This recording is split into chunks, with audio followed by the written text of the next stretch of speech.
¿qué hace contento a Dios? No sé si les ha surgido esa pregunta. ¿Qué le hace poner contento a Dios? Que diga, mi hija, me agrada lo que tú haces. Hijo, me agrada lo que tú haces. Y entonces, a raíz de esa pregunta, viene el mensaje, porque son varios años. Yo desde pequeño fui instruido en la palabra, ir a la iglesia, como los niños que andan por acá. Fui niño, a mí me pasaban aquí enfrente y ponía a cantarme y tenía que memorizarme versículos. Esa era la tradición ahí en la iglesia. Terminábamos de cantar y de repente venían y nos decían, ahora te toca decir un versículo. Como el pastor mencionaba ahora, de decir, traigan sus Biblias, traigan sus palabras, traigan la palabra del Señor. ¿Por qué? Porque es muy interesante cuando vienen las pruebas, nosotros necesitamos conocer la palabra.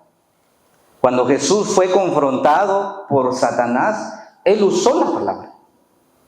Yo me recuerdo en una de esas historias que me fui yo de joven a retiros, de repente el pastor vino y dijo, vamos a hacer un concurso. Y el concurso era de que los muchachos que tenían la mejor voz tenían que cantar. Y entonces separaron cada grupo, porque estaban divididos por grupos. Cada grupo escogió a un muchacho que podía cantar o a una muchacha que podía cantar hermoso. Y empezó el concurso y empezaron aquellas voces angelicales y empezaron a cantar y a cantar y a cantar.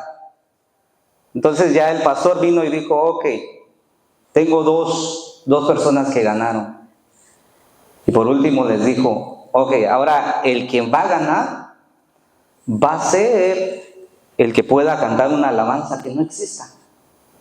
Entonces ellos se quedaron así. Y entonces lo curioso es que un joven vino y agarró el micrófono y dijo, el Señor, como dice tu palabra, y ya no sabía. Se quedó mudo, se quedó callado, porque ya no podía fluir. Entonces, para poder entrar un poco en el mensaje, si ustedes tienen su Biblia, pueden ir a Hechos capítulo 13, verso 22. Hechos capítulo 13, verso 22. Algunos ya lo encontraron, se los voy a leer acá. Hechos 13, 22 dice, les levantó por rey a David, de quien dio testimonio diciendo, he hallado a David, hijo de Isaí, varón conforme a mi corazón. Y dice, quien hará todo lo que yo quiero. Hacemos una oración para que Dios nos hable, para que Dios venga y sea el que pueda dirigir mis pensamientos y pueda yo transmitir lo que yo creo que Dios quería hablarte esta tarde. Padre Santo, te damos gracias esta hermosa tarde que nos permites poder venir y compartir de tu palabra, Señor. Ayúdanos para que tu Espíritu Santo pueda fluir, Señor, y que pueda moverse en el corazón de mis hermanos. Que sea tu presencia en este lugar para quitar toda venda, Señor, que muchas veces no nos permite poder entender tu palabra, Señor. Que tu palabra pueda venir y fluir de una manera poderosa para romper todo yugo en el nombre de Jesús. Te damos gracias, Señor, en el nombre de Jesús. Amén y amén. Cuando nosotros estudiamos la historia de la Biblia, nosotros nos damos cuenta que Dios escogió a un pueblo llamado Israel. Entonces Dios viene y escoge a Abraham. Y algunos conocemos la historia de Abraham. No quiero quedarme mucho tiempo en cada personaje porque lo más importante es poder estudiar un poco a David. Abraham viene y lo hemos entendido que Abraham es el padre de la fe. Entonces vino y Dios escoge a Abraham, le dice, ¿sabes qué? Sal de tu pueblo, sal de esa parentela, porque yo te voy a hacer una nueva nación. Pasan los años y de repente el pueblo de los descendientes de Abraham llegan a Egipto por algunas circunstancias de escasez, llegan a Egipto y de repente Dios viene y permite que el pueblo caiga como esclavos en el país de Egipto. Y Dios viene y empieza a tratar con Israel y de repente ellos empiezan a clamar y a clamar y a clamar y a clamar y de repente Dios se acordó de esa promesa. Les levantó un libertador y empieza la historia de Moisés. La historia de Moisés viene, Dios lo levanta y lo prepara como un príncipe. Porque muchas veces cuando nosotros todavía somos esclavos, nosotros muchas veces tenemos limitaciones. Entonces Dios tuvo que levantar a alguien que sea formado en la realeza, al punto que llega un momento en que el pueblo de Israel viene y empieza a cometer pecados ya en el desierto, y llega al punto de que Moisés se para delante de Dios y le dice: detente. Porque llega un momento en que Dios viene y le dice: ¿sabes qué? Ese pueblo te lo voy a cambiar. Y entonces Moisés viene y empieza a negociar como un primer ministro, como un príncipe. Y empieza a negociar y le dice: ¿qué van a pensar los pueblos que están alrededor? ¿Que solo los sacaste para matarlos? Porque muchas veces yo creo que Dios con esa intención permitió de que Moisés sea desarrollado en la realeza para que tuviera esas capacidades. ¿Por qué? Porque muchas veces cuando nosotros tenemos mentalidad de esclavos, mentalidad limitada, muchas veces nos dan una orden y nosotros decimos: ok, está bien, está bien. Pero Moisés no, él estaba desarrollado en la realeza, él había crecido como un príncipe. Dijo: detente, ¿qué van a pensar los pueblos? Y entonces pasa Moisés, nosotros ya conocemos que Moisés le dan los mandamientos y después viene Josué. Y nos damos cuenta historias de Josué, historias maravillosas cuando empieza a conquistar. Estudiar la vida de Josué es maravilloso. Nosotros miramos a Josué viendo, llega un momento en que está en una actitud de decir, dice que desenvaina su espada. Y de repente mira a un ser espiritual y le dice: ¿eres de los nuestros o eres de los adversarios? Nosotros, ¿qué haríamos en esa circunstancia? Nosotros miramos un ser espiritual, muchas veces nos podemos atemorizar, nos asustamos. A veces solo se mueve algo en la casa y de repente, ¿qué está pasando? Hay que hacer limpia, hay que ir a orar, y empiezan a venir temores en nosotros. Pero Josué no, él tenía esa actitud de guerrero: ¿eres de los nuestros o eres de los adversarios? Miramos historias maravillosas cuando ellos vienen y empiezan a caminar alrededor de las murallas de Jericó y de repente caen esas murallas. Tuvieron fe. Después miramos una época en que Dios viene y les empieza a dar las tierras. Llegaron a la tierra prometida y de repente empiezan a gobernar los jueces. Pero es algo interesante. Cuando tú empiezas a leer al libro de los jueces, dice que el pueblo hacía todo lo que les parecía bien. O sea, cada quien hacía lo que les daba la gana. Ellos no se venían y decían: oh, esto nos parece bien, hagámoslo. Ya no consultaban a la palabra. Llegaron un momento en que ellos dijeron: danos un rey, nosotros queremos ser como los demás pueblos. Y entonces Dios les respondió y les dio un rey. Es el rey Saúl. Les dio un rey, un hombre, dice la Biblia, que tenía un porte así como Cristiano Ronaldo, ¿verdad? Tenía un porte muy me imagino atlético, porque la Biblia lo resalta, dice que de los hombros para arriba no había alguien como él. O sea, él era un buen candidato para que el pueblo pudiera decir, ese es nuestro rey. Pero del personaje que yo quiero hablarles es de David. Por eso empezamos leyendo Hechos 13:22, donde dice que Dios, dice, les levantó por rey a David, de quien dio también testimonio. Una cosa es que yo diga, Dios, yo soy una buena persona. Pero otra cosa es que Dios dé testimonio de nosotros. Es distinto que yo pueda decir, hermanos, yo soy una buena persona, miren, tengo allá a mi hermosa esposa, ustedes pueden preguntarle, yo soy una buena persona. Pero no es lo mismo que Dios diga de ti, tú eres una buena persona, tú eres mi hijo amado, tú eres mi ungido. No es lo mismo. Entonces, nosotros vamos a estudiar un poco a David. David, miren, cuando yo estaba estudiando a David, me doy cuenta que David era hábil en la música.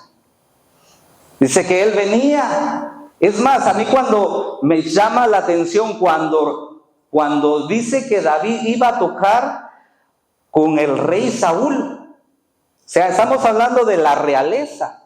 No era, a mí me preguntan, ¿tú eres músico? Y yo a puras penas, mi esposa sabe eso, y le digo, no soy músico. Y mi esposa a veces me dice, ¿tú eres músico? ¿Por qué? Porque yo sé mis limitaciones. Yo sé que solo puedo tocar algunos acordes, sé mis limitaciones. Yo he visto músicos hechos y derechos, saben leer música, saben todo lo que respecta a la música, los tiempos. Es un mundo distinto. Aquellos que ustedes conocen que sean músicos, ustedes empiezan a hablar y ellos leen. A veces no sé si han visto por acá, pero aquí tienen partituras y tú te quedas viendo. ¿Qué están viendo? ¿Por qué? Porque cada nota en el pentagrama tiene significa algo. Entonces, David, para que él pudiera tocar al rey Saúl, tuvo que haber sido un buen músico. Un buen músico. Pero lo que llama la atención de David, otra de las características, que él tenía la unción de Dios. No es lo mismo saber tocar que tener unción. No es lo mismo. Tú puedes venir y agarrar el instrumento y tocas y tú puedes decir, qué bonito, qué bonito. Pero cuando la unción de Dios viene, es distinto, se cambia el ambiente, cambia la atmósfera y tú dices, ¿qué está pasando? Algo estoy sintiendo. ¿Por qué? Porque la música trae liberación. Porque eso es lo que experimentaba David. David nomás agarraba el arpa y empezaba a tocar, y de repente Saúl decía, ay, qué paz siento, qué paz estoy sintiendo. David tenía esa habilidad. También David era un hombre valiente. ¿Se acuerdan aquella batalla cuando él se presenta con Goliat? Y él era valiente. Él se paró y dijo, ¿quién es ese incircunciso que se atreve a retar a los escuadrones del pueblo de Dios? Porque dice la Biblia que 40 días salía. Deme un hombre que yo pueda pelear con él. Y si me vence, nosotros vamos a ser sus sirvientes. Imagínense ver a un hombre más de 3 metros de altura y que se presente a ti. Tú te quedarías viendo y decir, wow, qué grande es este. Pero David había experimentado algo. David vino a un momento en que él, en el secreto que él tenía con Dios, Dios lo había capacitado. ¿Por qué? Porque nosotros nos damos cuenta en ciertos pasajes de la Biblia. Si tú vas a estudiar la historia de David, te das cuenta que él venía y él apacentaba las ovejas de su padre. Llegó un momento en que Dios dijo, ¿sabes qué? He elegido a David como rey, ahora lo voy a ungir como rey. Y de repente llega el profeta y le dice, ¿sabes qué? Isaí, trae a tus hijos, los voy a ungir. Aquí delante de en tu familia Dios ya eligió al nuevo rey de Israel. Y dice que Isaí vino y trajo a su primer hijo, así alto, fornido. La Biblia dice que él tenía buen porte.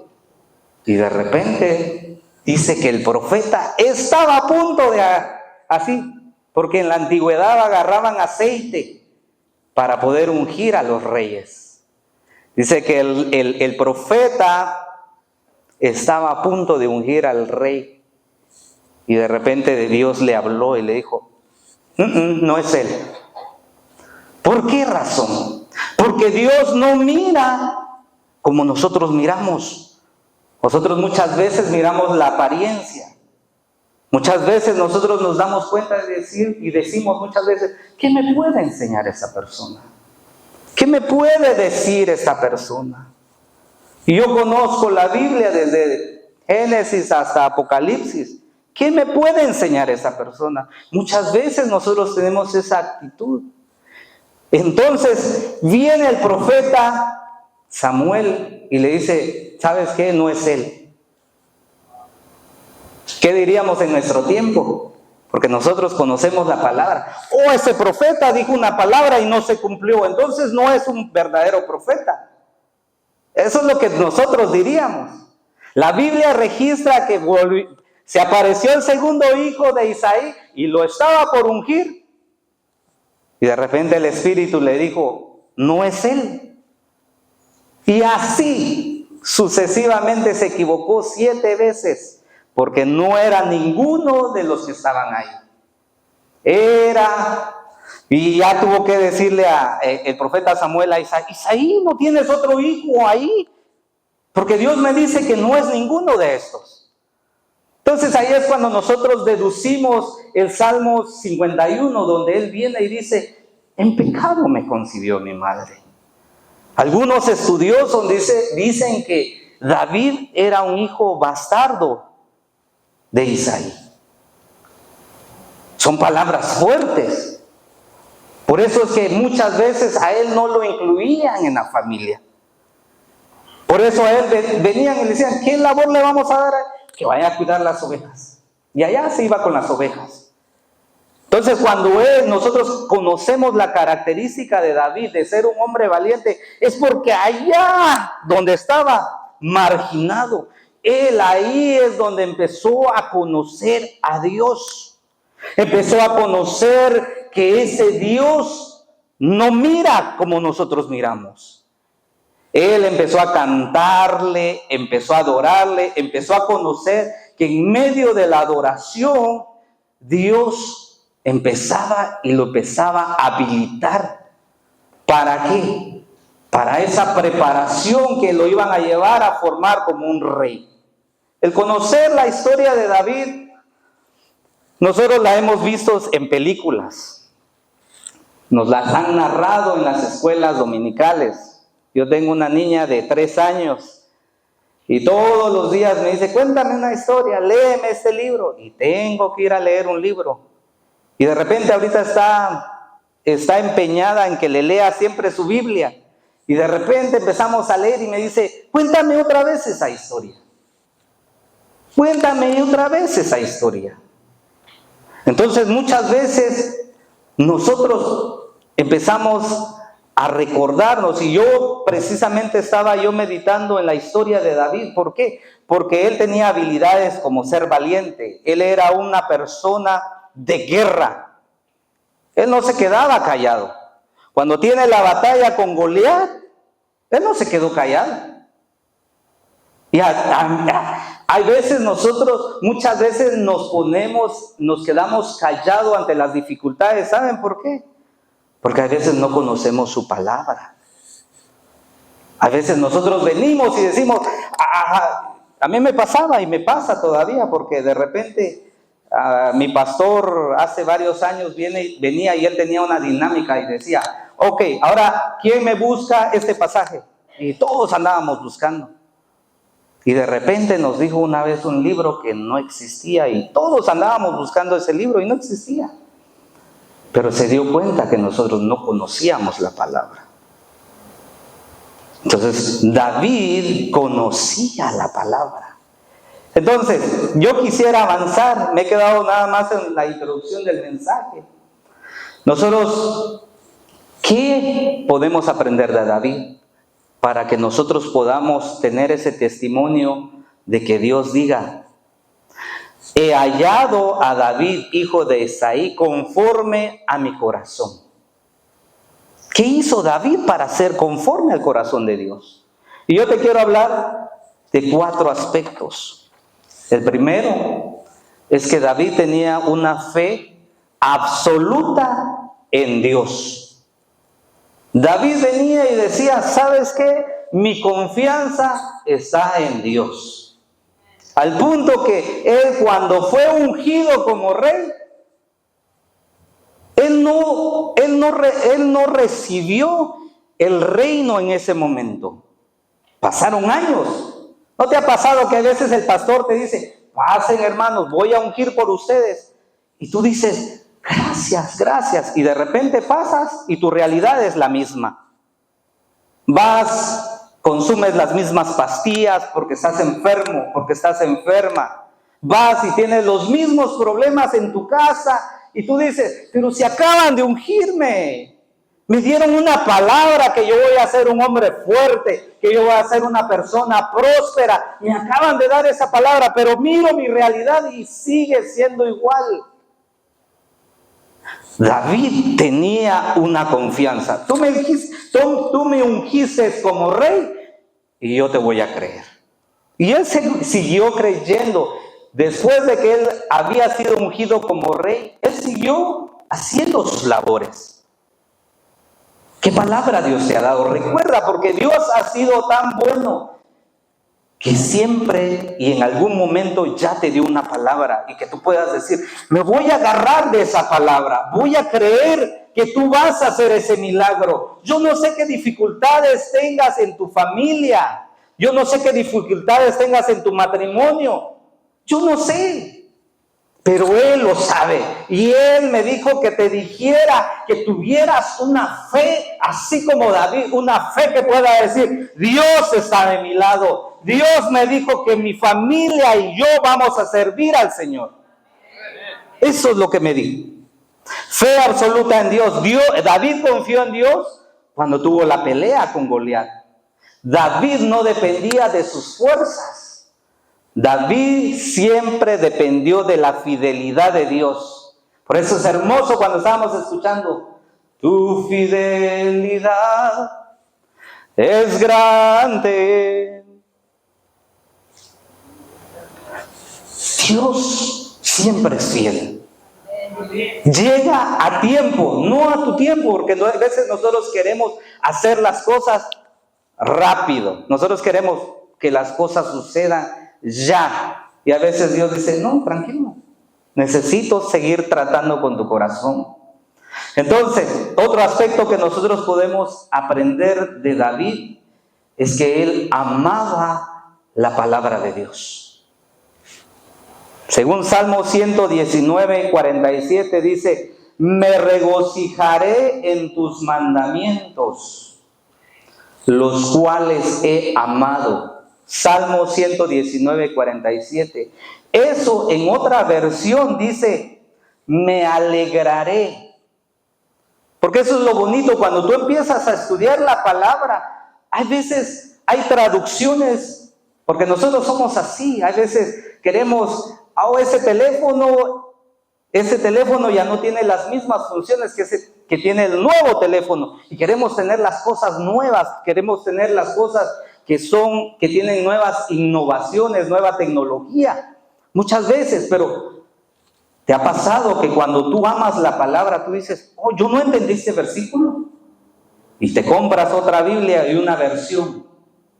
Te compras la versión internacional, te compras la versión del oso. Hay una versión que se llama así, lenguaje sencillo.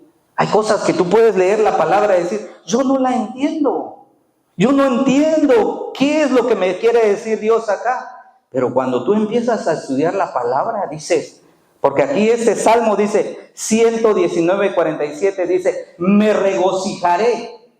Puede ser que tú no entiendas bien qué es lo que significa regocijarse, pero otra versión dice, me alegraré. ¿Qué es alegrarse? Es ponerse contento, decir, ¡wow! Me regocijo en hacer tus mandamientos. Eso es lo que identificaba a David. Y dice, los cuales he amado. Te deleitas. Cuando dice, ama a tus enemigos o bendice a tus enemigos, a veces nos cuesta.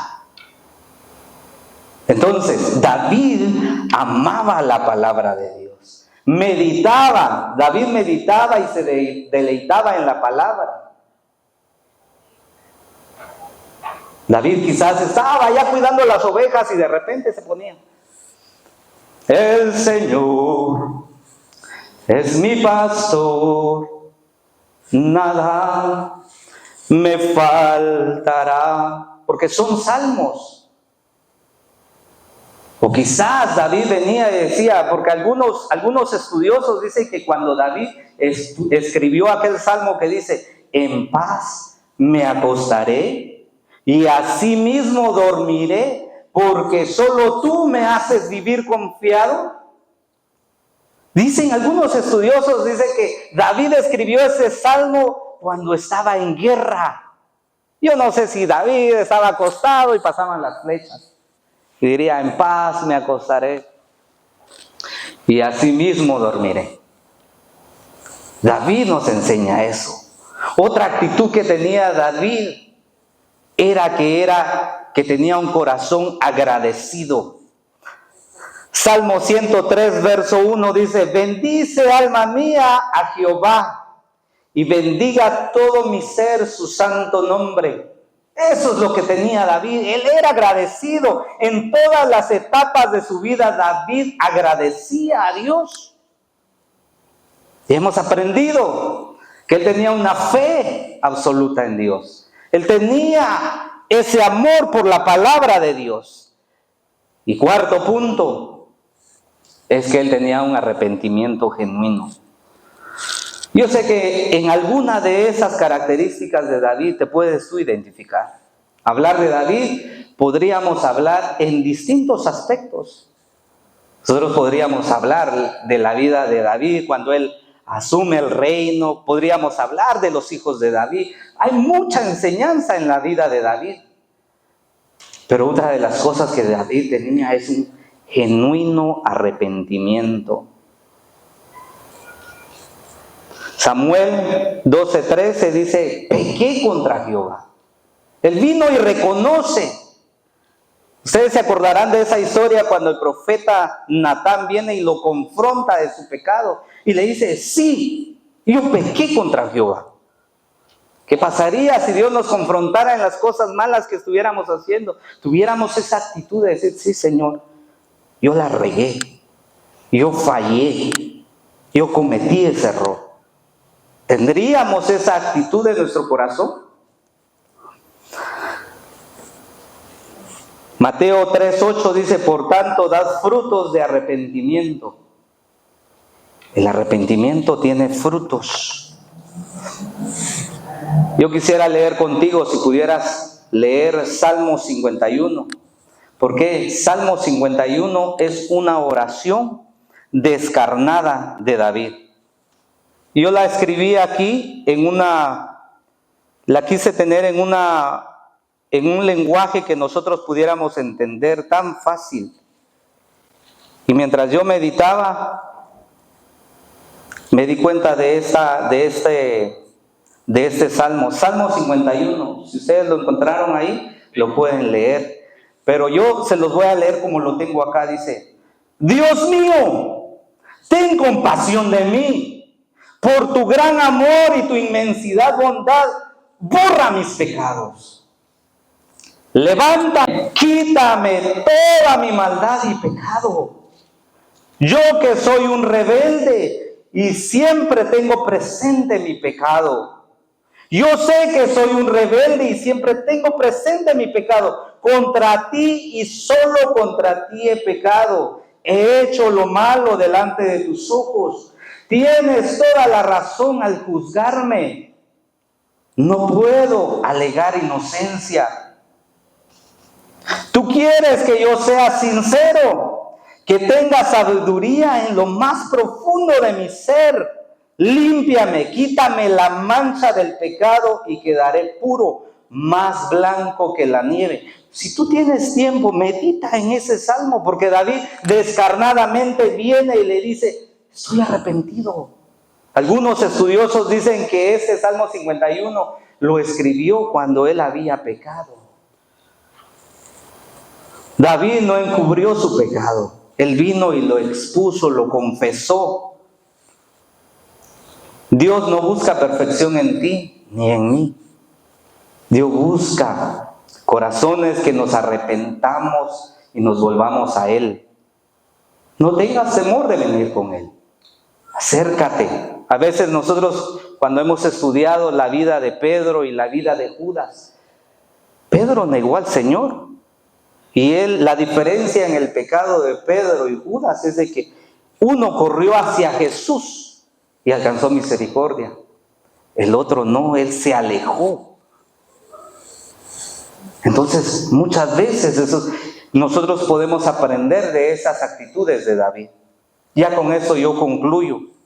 ¿Qué hace feliz a Dios? Esa es la pregunta que yo empecé yo al principio. ¿Qué le hace reír? ¿Qué lo hace estar alegre, contento? ¿Qué te hace contento de tus hijos? Mateo 3:17 dice, porque ahí nos dan el secreto. Y dice Mateo 3:17, este es mi Hijo amado en quien tengo complacencia. ¿Saben? ¿Se acuerdan de quién dijo Dios eso? De Jesús. Le dijo, este es mi Hijo en el cual yo me pongo contento. ¿Y saben qué? Jesús nos dio el secreto. Jesús nos dio la clave en Juan 14:20 y dice, el que tiene mis mandamientos y los guarda, ese es el que me ama. Y el que me ama será amado por mi Padre. Y yo le amaré y me manifestaré a él. Entonces, a Dios le agrada que nosotros permanezcamos en su palabra. A Dios le agrada eso, que nosotros vengamos y digamos, ¿qué dice tu palabra? Yo lo voy a hacer. ¿Qué dice tu palabra? Yo lo voy a hacer. Juan 15:5 dice, yo soy la vid y vosotros los pámpanos.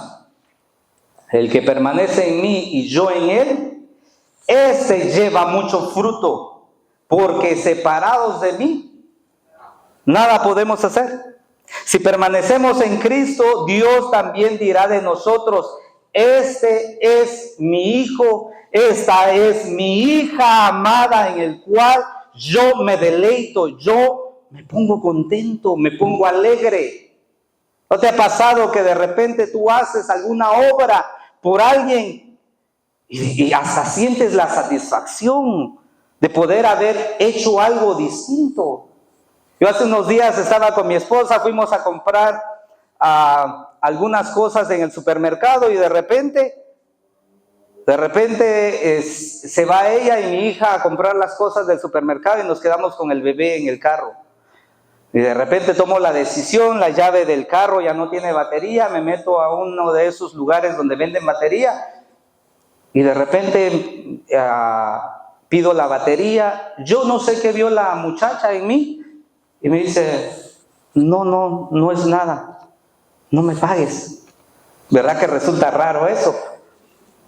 Y de repente empecé a sentir ser un hijo mimado de Dios. Que Dios tenga esas actitudes, porque no es raro que una persona haga eso por ti, siempre te van a cobrar. Me dice mi esposa, tú eres bueno para cobrar, ¿verdad? Así, o sea, es muy raro que te den las cosas. Entonces yo dije, wow, hay gracia de Dios. Entonces, hay veces nosotros podemos hacer la diferencia así. Nosotros podemos venir y hacer algo por una persona y uno se puede decir, ¿este quién es? Porque no actúa como todos. Y cuando nosotros empezamos a hacer actitudes así, nosotros podemos venir y decirle, Dios, yo voy a hacer esto por ti. Y Dios empieza a decir, tú eres ese hijo, me deleita lo que estás haciendo. Me deleitas cuando cuidas de mis hijos. Me deleita cuando predicas o enseñas a mis hijos. Con esto cierro. Hoy Dios sigue buscando hombres y mujeres conforme a su corazón. No perfectos, sino rendidos, no impecables, sino adoradores que permanezcan en Cristo. Yo quiero decirte esta tarde, yo creo que eso Dios me dijo que te dijera. Él le agrada que tú vengas y hagas cosas que su palabra dice.